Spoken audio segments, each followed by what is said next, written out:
呢一度係大阪市中心嘅梅田，估唔到有一大片嘅草地。呢一個地方叫做梅北公園，位於梅田嘅北部。呢一個公園大幅度改善梅田嘅居住環境，同埋對於遊客嚟講係一個消閒嘅好去處。睇睇 JR 大阪站附近嘅地圖，有一個好大嘅天幕，呢一度就係 JR 大阪站。右上方見到阪急嘅梅田站，左手邊少少又有多巴斯卡梅啦，再左手邊就係 Grand Fund Osaka， 而再睇左手邊有一塊類似空地嘅地方。呢一度經過幾年嘅工程之後，而家就變成有公園、酒店、商場，同埋之後會有住宅落成嘅地方。頭先睇到嘅大草地就係喺呢一度。今集我會同住喺大阪嘅2Ling一齊嚟睇睇呢個 Umekita 第2期開發工程。Umekita 即係梅田嘅北部，第1期就係2013年開幕嘅 Grand Fund Osaka。好多人去大阪玩嗰陣時，都可能會行過 Grand Fund Osaka 呢個商場，而隔住一條馬路西邊有一片大空地，呢一度就係第2期。2024年9月6號，第2期裏邊大概40%嘅範圍優先開幕，想把握機會睇睇大阪而家變成點樣。我成個大阪梅田最中意行嘅商場就係 Grand Fund Osaka， 因為有我最中意嘅 brand 喺裏面開嘅鋪頭。呢家就係9月6號星期五 Grand Fund Osaka 開幕嘅第一日，而家就係10點幾啊，朝頭早行去睇一睇，喺大阪站行過嚟嘅話，呢條路係最正確最近嘅咧？真係唔知喎，我都係第一次行，但係佢應該喺南館嘅隔離咯。我見到前面好似有啲排隊嘅跡象。係，我見到有人龍，我見到人過馬路。好多人過馬路，係要過咗馬路嘅就係個公園嘅入口嚟嘅。係啊，以前咧嗰度係過完馬路之後係要落地底咧，先去到呢一個梅田呢一個 Sky View。哦，係啊，因為中間而家開咗個公園，咁以前係一個地盤嚟噶嘛，係啊，咁就封咗，就要行地底先至可以過到 Sky View。所以而家就係佢後期已經係可以地面行過去嘅，所以唔使捐地底。但係嗰時就係圍晒板咯，即係公園你望到少少公園咯。我見佢有條好靚嘅橋啊。哦，咁如果要行呢條路過去嘅話，咁都可以接受嘅。咁係因為要曬一段太陽啊嘛。應該可以行 Grand Fund Osaka 入邊行過去。哦，咁就唔使曬太陽或者落雨啊。OK 嘅，而家日本9月開始唔熱啦，可以同你食。我會覺得即係佢整一個咁大嘅草地，咁當然係有啲家庭啊帶住小朋友會想嚟呢度啦。咁當然條路，譬如要方便推車，即係方便推 BB 車嘅話就更加好啦。即係唔係好似我哋呢啲咁樣，即係好多挑剔，一陣間又話冇上過，一陣間又話曬，一陣間又落雨。咁佢配合翻佢嗰個需求，就係有啲家庭去嘅話，咁即係拖住細路仔啊！如果要擔遮都麻煩啦，係咪先？即係唔單止係 BB 車，我會覺得啊，點樣行嚟呢度先會最舒服咧？哇！我已經望到好多人，我已經見到嗰邊好多人推緊 BB 車啦。喂，唔係成件事好超，我覺得。同東京相比嘅話咧，東京有比較大啲嘅公園啦。咁當然呢個係有江戶時代嘅因素啦，將嗰啲咩高官啊或者將領嗰啲以前嗰啲屋咧，愛嚟改建成為公園啦。咁大阪梅田呢一度就比較少啲啦。咁同埋睇翻道頓堀又好啊，心齋橋嗰邊咧都冇一啲好大、好清靜嘅地方噶嘛。咦？你咁樣講又係？係咪啊？你有冇覺得啊？因為我發現咗公園係可能要去到萬博，即係去翻北邊或者嗰邊啊嘛，又或者去嗰個叫做花博，係咪叫花博？係啊。即係如果諗下，真係要搭啲車喎。即係大阪中心地區係冇乜一個公園係好舒服噶嘛，即係得嗰啲好細個嗰啲公園仔啊。你咁樣講又真係喎，你諗下東京啊，譬如嗰啲大城市 New York 啊，香港都係嘅，皇后像廣場中，即係一定有個好大嘅公園。係啊，諗下梅田。大阪市中心真係冇乜公園喎，係嘛？新宿即係譬如新宿有新宿御苑啊，咁皇居咁都係一個好大嘅，仲有好多樹有大公園啦，跟住代代木公園啊等等地方都係。哇！我記得以前呢個馬路冇咁闊㗎。哦，咁樣應該係鋪過啦，佢咁靚。以前咧應該係淨係得呢邊咯，呢條馬路係有咯，呢邊應該係新嘅。有人係拎住好大部攝影機喺度影緊嘢嗰度，可能電視。係咪駁相鏡要？你駁相鏡啊？好，好過馬路呢度冇燈嘅，個馬路未開。OK， 前面好似嗰啲咩馬拉松嗰啲排水嗰啲，跑馬拉松就準備衝刺嗰個樣。準備衝刺啊？你覺得係？係啊。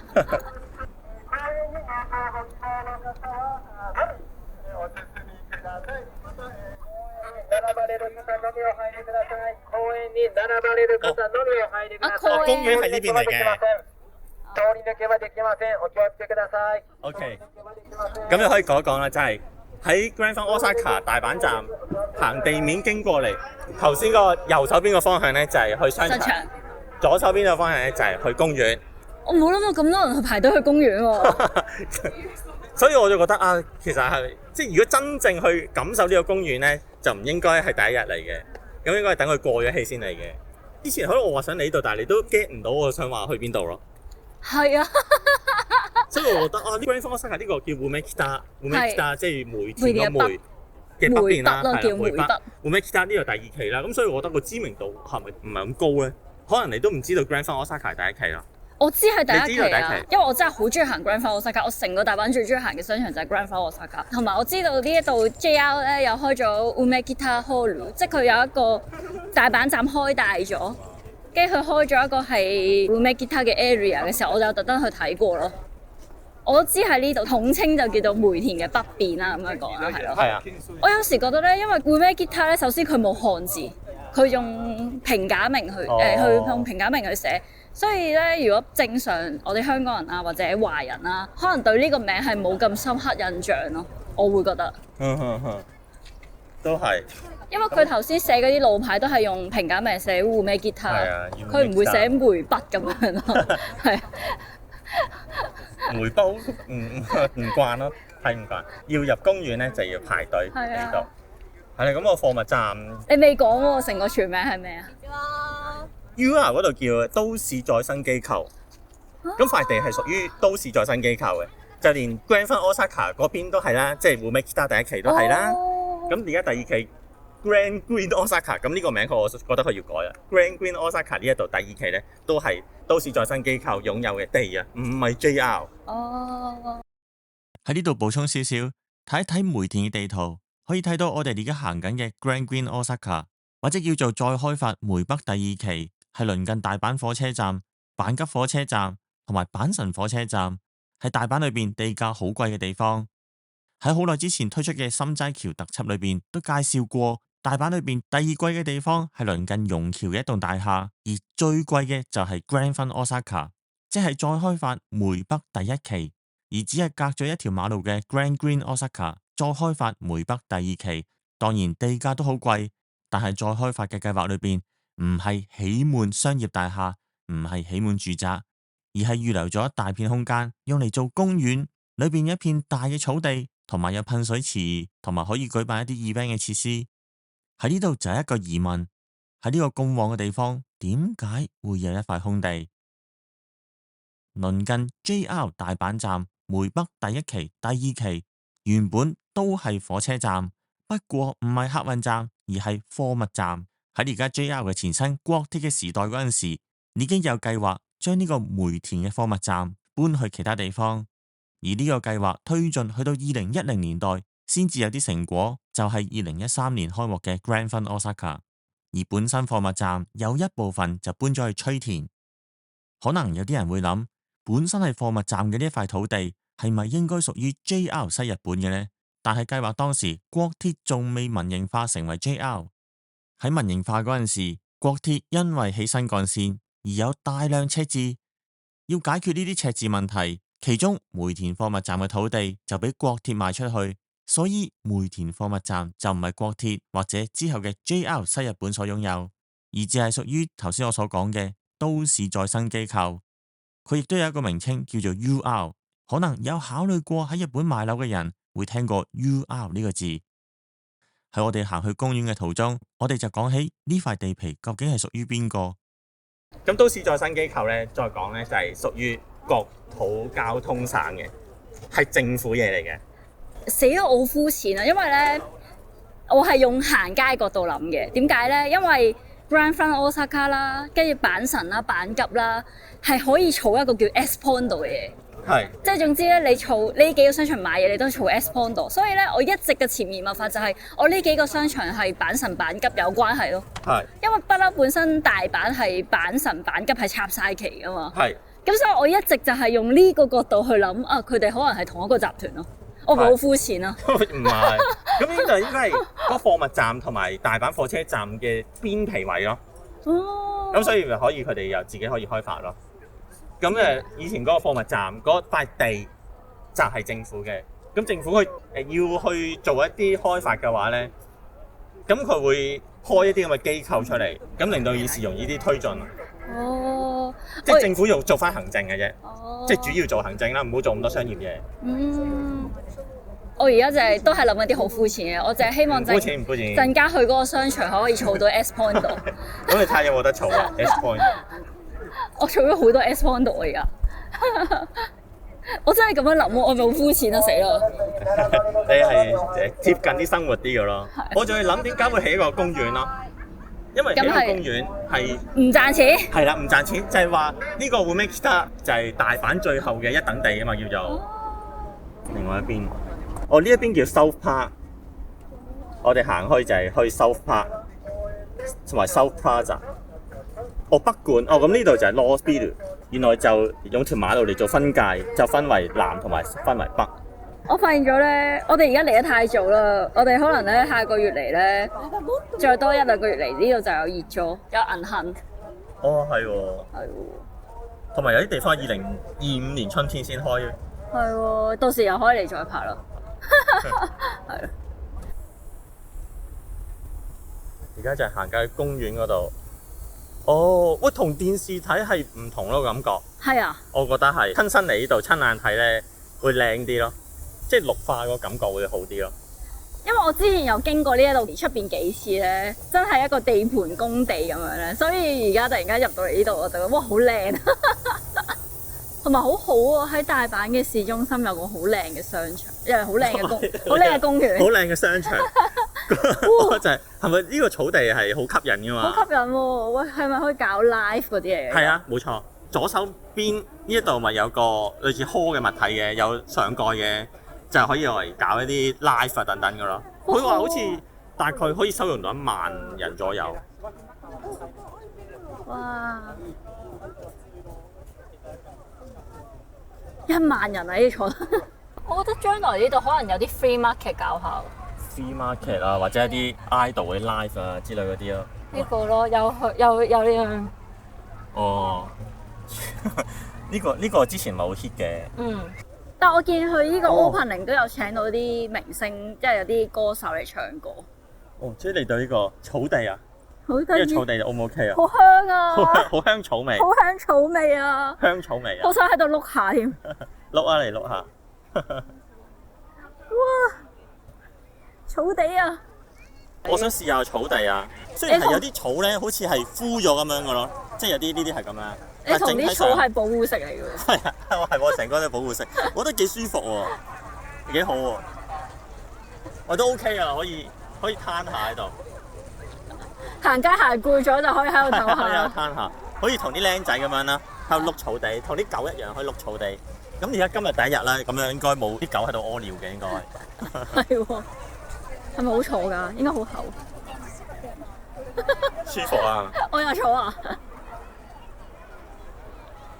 呀！我幾舒服喎。係咪啊？咁樣睇梅田幾爽喎，幾靚喎！呀！一個好肥圓圓碌碌嘅人喺度亂碌過咗啦。好正啊！呢個。唔係，但係咁樣望梅田真係好靚喎。好 cosmopolitan 啊，大都會嘅感覺咯而家。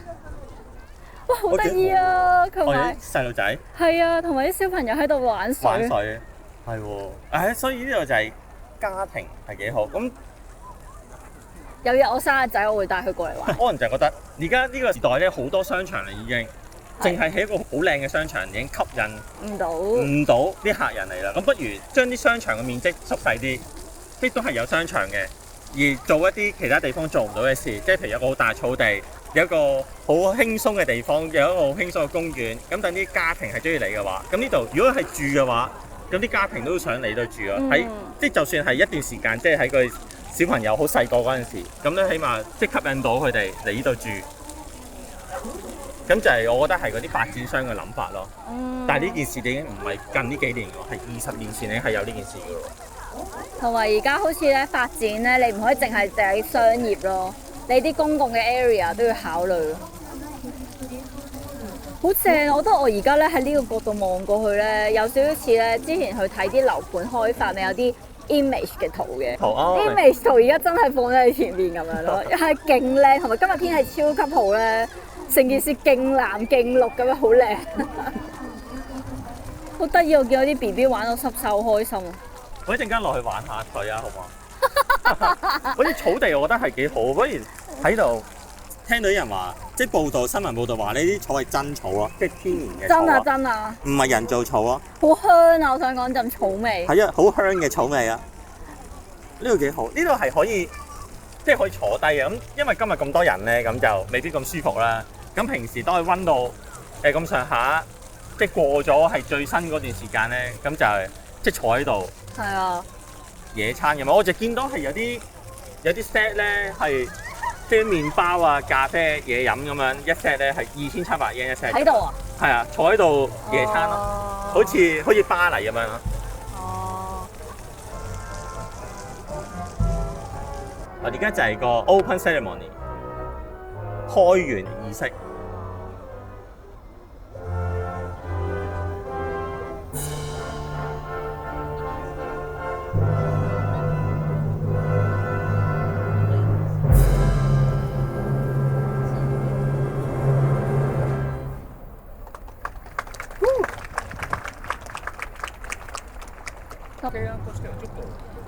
哦，好得意啊！哇！佢濕晒成身，好開心啊！佢行去嗰個位度，好似佢屙緊尿咁樣。我真係有好多啲細路仔。係啊，好開心啊！你係咪諗住除鞋落去啦？我諗住除鞋落去啊！我見到啲小朋友咧咁開心，我想睇下啲水咧係暖定係凍定係點樣？你覺得係點樣啊？凍應該。凍啊！暖啊！暖水，應該係曬到暖咗係嘛？但唔係清涼嘅，呢一度呢啲啊暖嘅，你不如你試下。我試下，係咪啲小朋友嘅？哇！佢有咁多。我暖嘅，係嘛？暖嘅，但係佢哋已經都係舒服嘅。如果係除晒鞋落去嘅話，係好得意啊！啲小朋友咁樣玩，我去潛埋落去添喎，成個坐低，同埋都唔算細啊！我覺得係即係可以應付到啲小朋友嚟咯。而家新開嘅話，可能會覺得逼咯。再之後我都覺得好鬆動啊！起碼小朋友有咁多水柱，一人一個水柱都 OK。一人一支水柱可以，係啊，又幾好喎，幾奢侈喎。好得意啊！啲小朋友真係靠你努力啊！等一陣啦，等一陣啊，等一陣就有啦。好得意啊！佢咁勇敢嘅，佢將個面咧懟落去嗰條水柱嗰度。所以佢而家咧企喺度咧喐唔到啊！我睇到都好開心喎。你使唔使落去陪佢哋啊？唔好啦，連我買條毛巾俾你啊！你可以免費同啲我行落去咧會拉高咗呢個年齡區。水浸啊！幾多嘢？喂，呢度真係喎，因為平時我會行嗰啲公園咧，都即係啲小型嘅噴水池咁樣啦，即係唔係一個池啦，即係噴水嘅位俾啲小朋友去玩嘅。但係好似唔係咁實用咯，我覺得。咁呢度我覺得設計得好啊，即係有得噴水啦，跟住有個少少嘅淺嘅池啦，唔會好容易浸親，即係家長睇住嘅話唔會浸親噶嘛。係幾實用，我覺得幾好喎呢度。你應該要係咪搬嚟呢度咧？我好近啊嘛，你呢度。你直情喺呢度其中一棟啦，住宅我唔知幾時起啦。咁前面嗰度嗰啲似係住宅咯。哦，嗰個前面嗰個起緊嗰度。係啊，嗰啲款唔似住宅咩？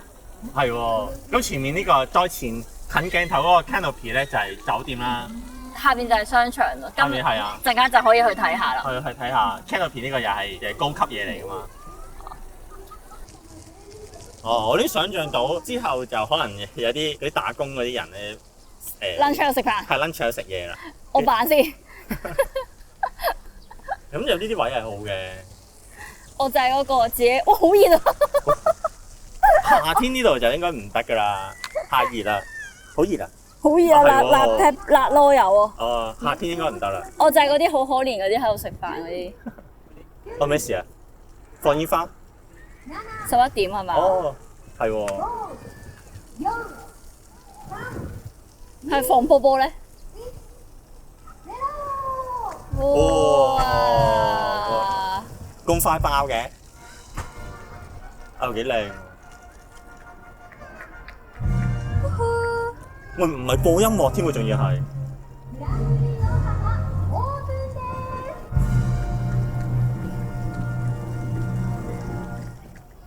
現場演奏喎係。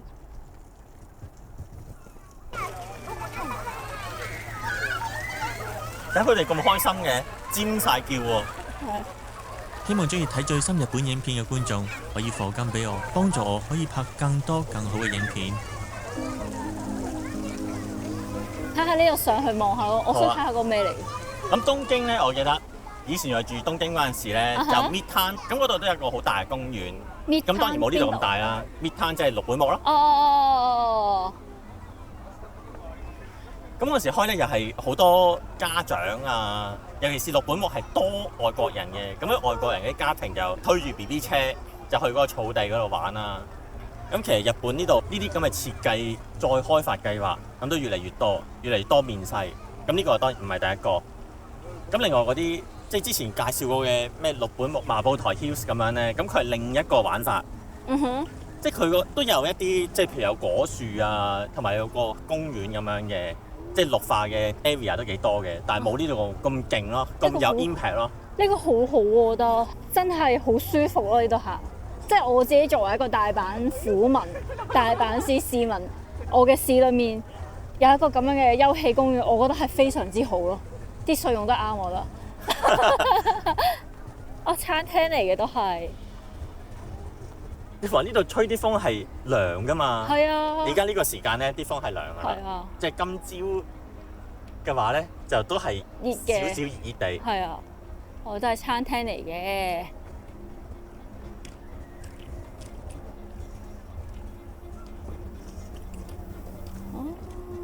即係送 garden， celebrate garden， 係咯。似係啲婚禮嗰啲 wedding 嗰啲。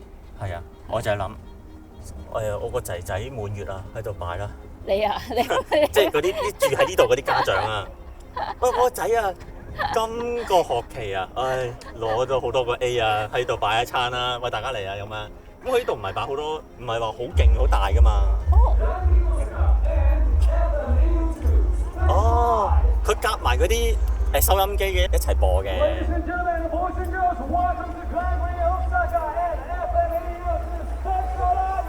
好有日本嘅 FM 嘅 style 啊！有冇聽 FM 收音機啊？有時候聽，我老公會聽。我成日覺得係呢啲 style 啊，好搞笑啊！即係好似扮外國人咁樣。啊，係但係佢講緊日文。係有啲鬼鬼地嘅感覺㗎。我想講後面有個好漸咪嘅燈飾啊，即係好似有嘢射上去㗎嘛。我以為有啲水流落嚟啊！第一眼望過去嘅時候。今集主要講解咗再開發梅北地區第2期而家開發成點樣，同埋喺大阪梅田呢個地價咁貴嘅地方，點解會有一塊空地可以用嚟再開發。今次睇咗成個 Grand Green Osaka 嘅大概一半，即係公園嘅範圍。而翻去大馬路十字路口，唔係轉左轉右嘅話，就會有酒店同埋商場。有機會嘅話，就會介紹一下。